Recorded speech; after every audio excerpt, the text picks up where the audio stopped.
Assalamualaikum warahmatullahi wabarakatuh. Perkenalkan, nama saya Indah Astriani, NIM 2230203133, perwakilan dari kelompok 13 yang akan membacakan materi presentasi, yaitu konsep wahyu dalam Al-Quran.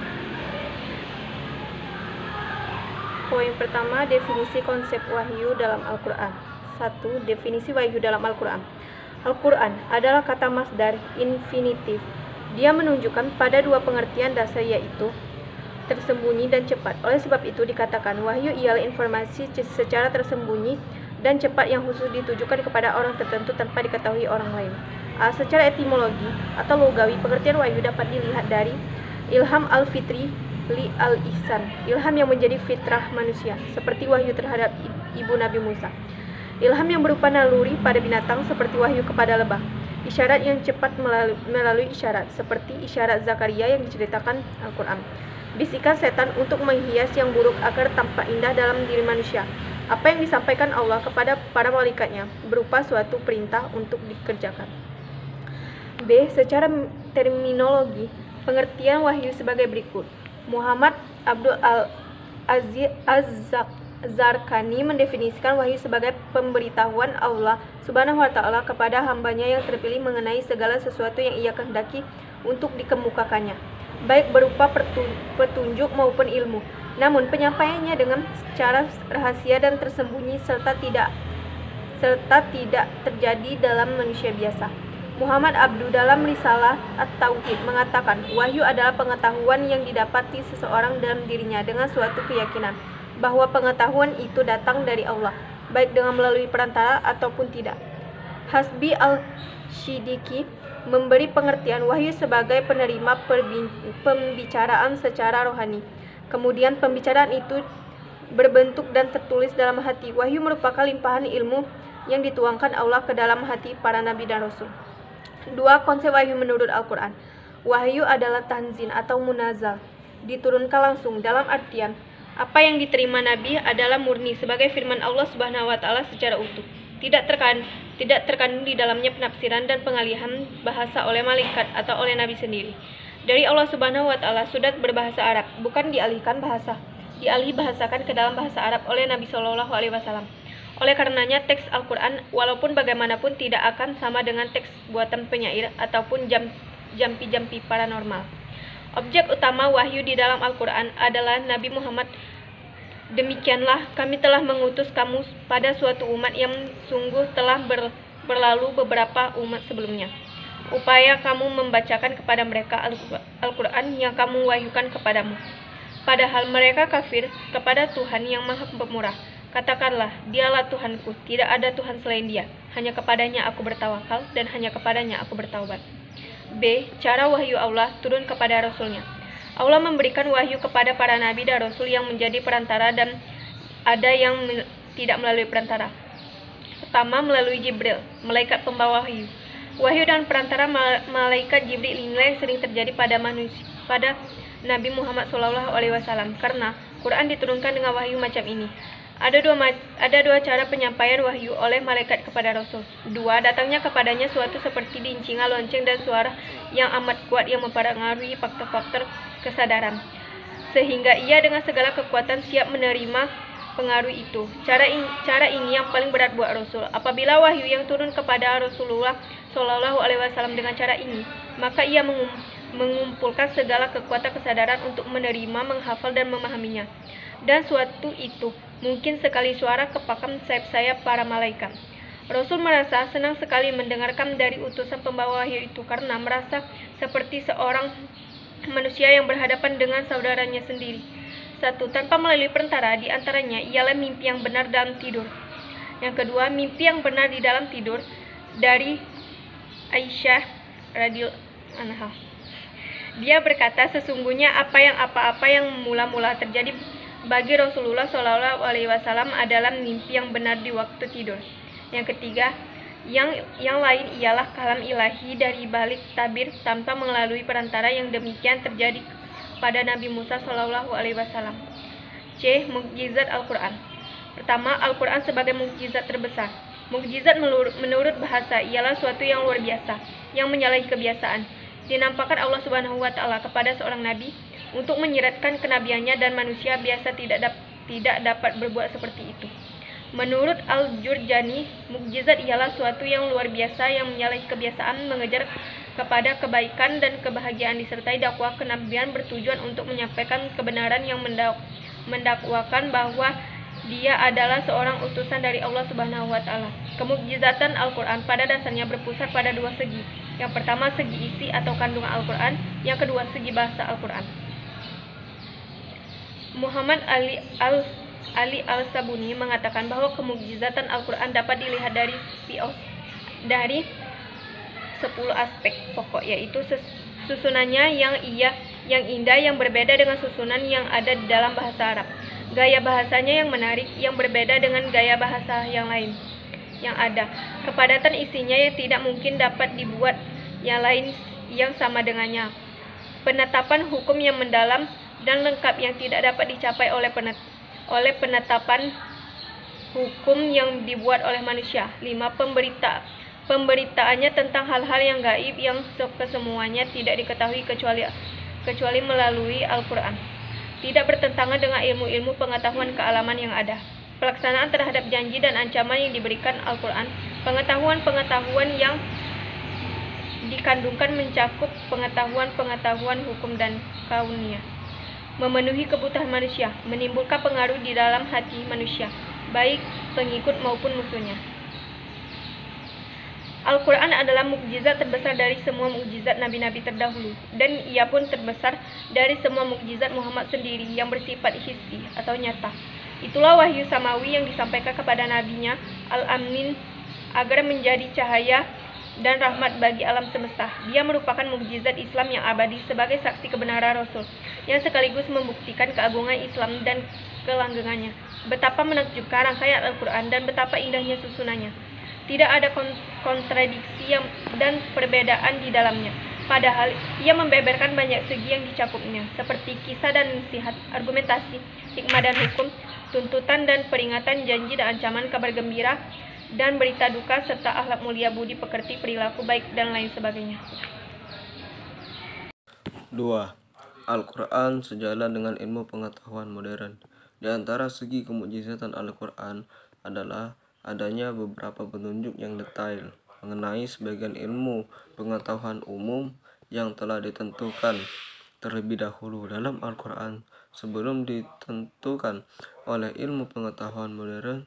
Teori Al-Quran itu sama sekali tidak bertentangan dengan teori ilmu pengetahuan modern.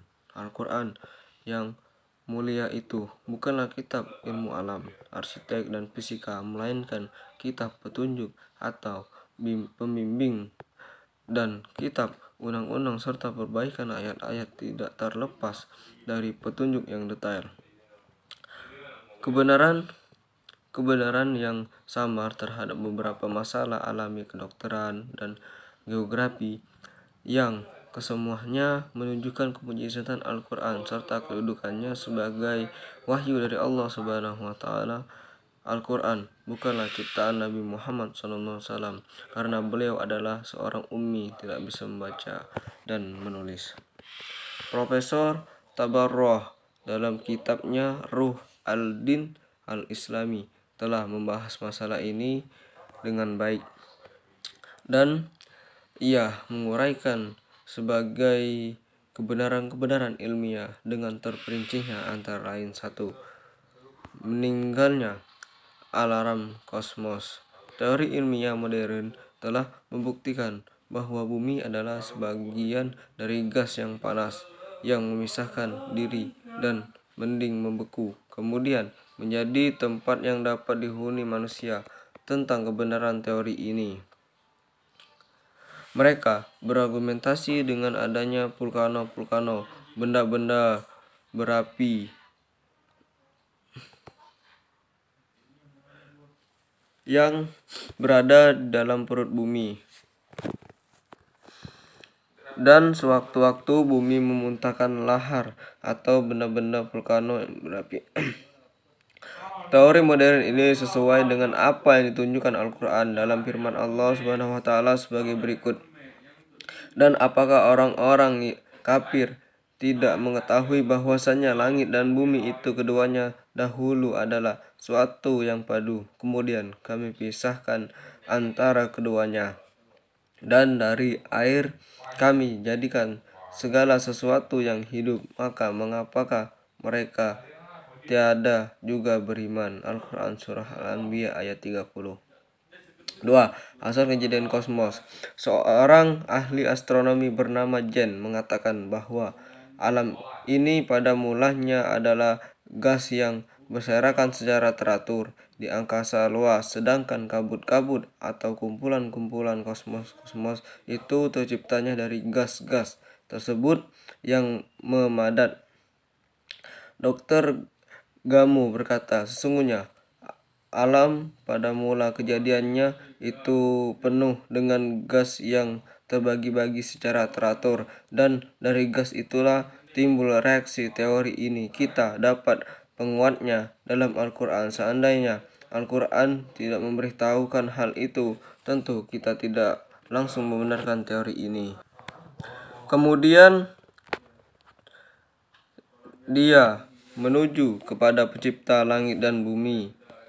Langit-langit itu masih merupakan asap, lalu ia berkata kepadanya dan kepada bumi, datanglah kamu keduanya menurut perintah dengan suka hati atau terpaksa. Keduanya menjawab, kami datang dengan suka hati.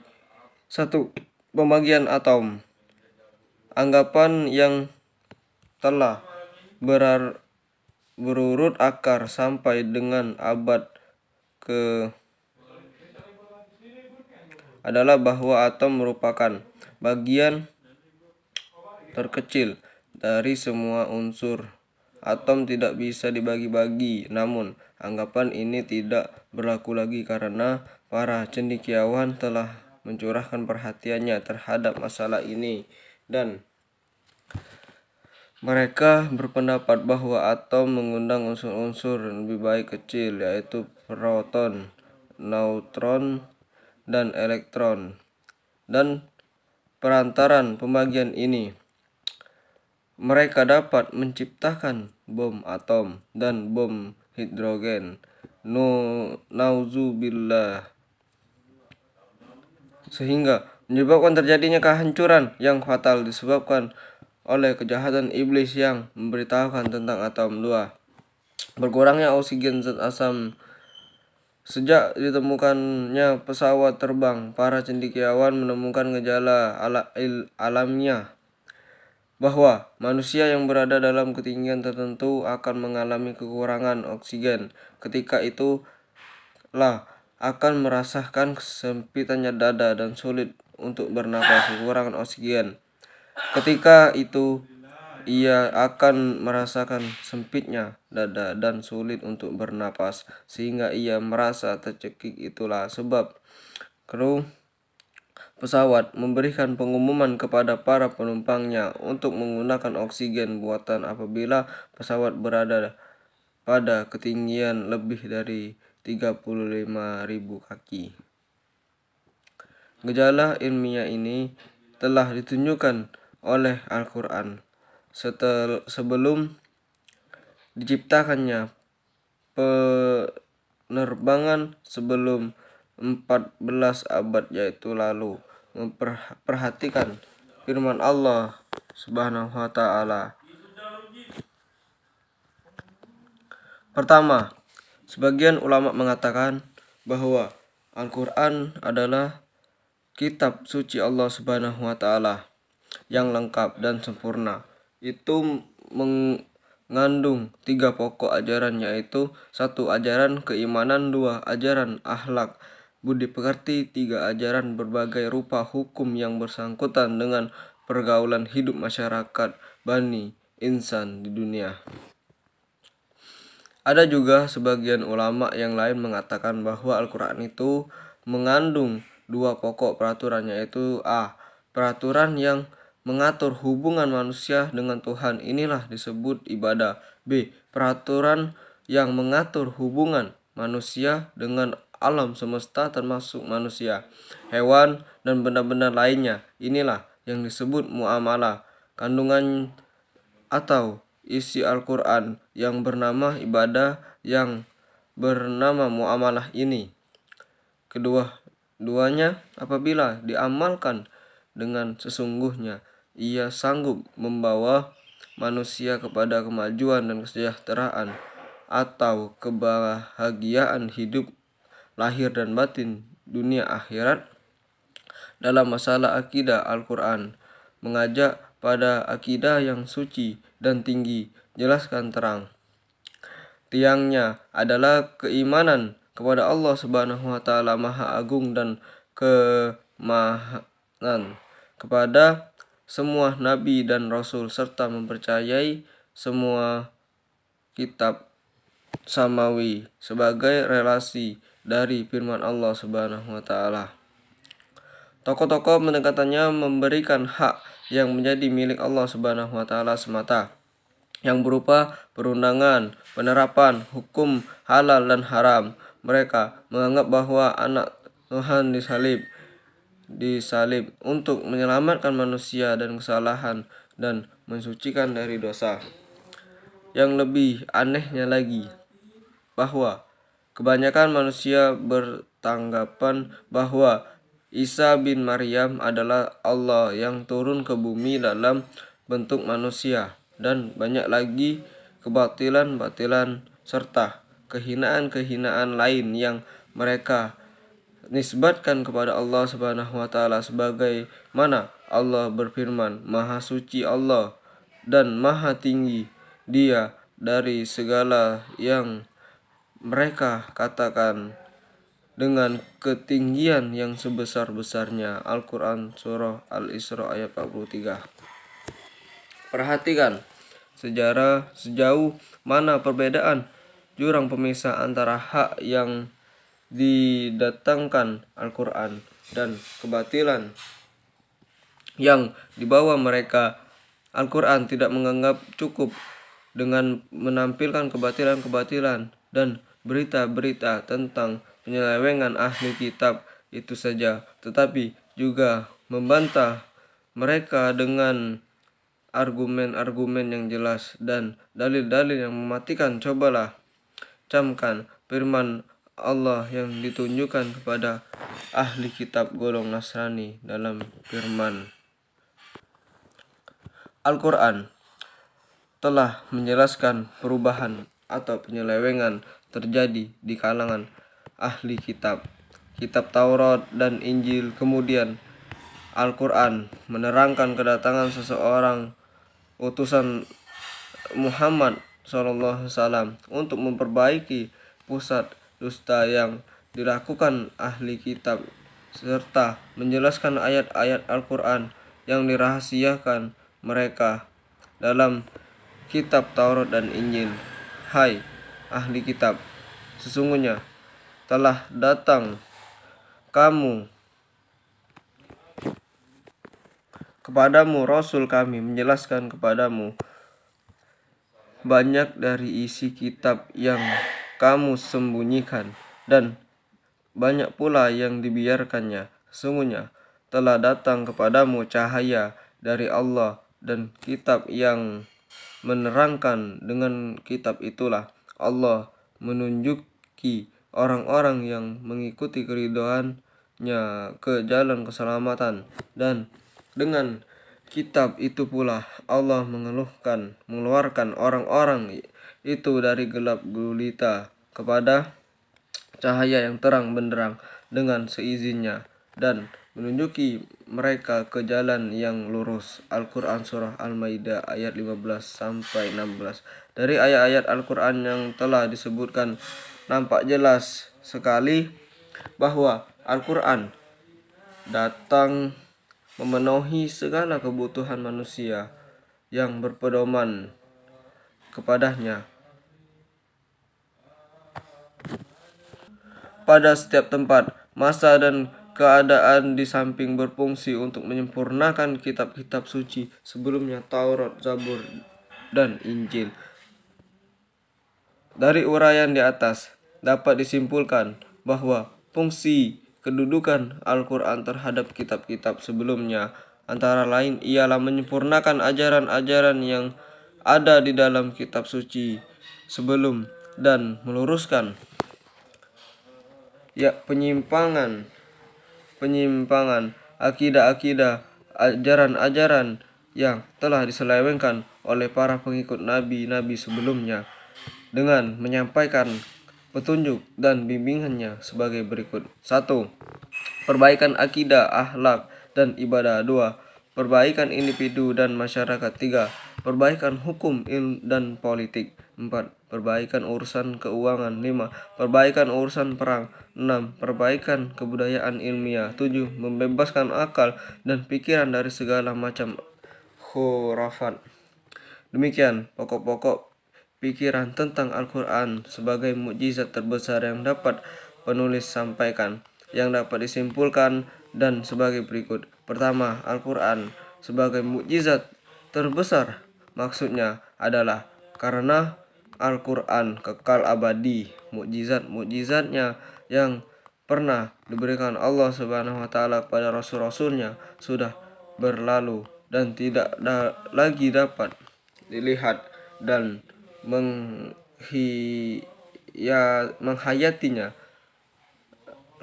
Lain halnya dengan Al-Quran sebagai mukjizat besar kekal abadi. Sekian, terima kasih. Wassalamualaikum warahmatullahi wabarakatuh.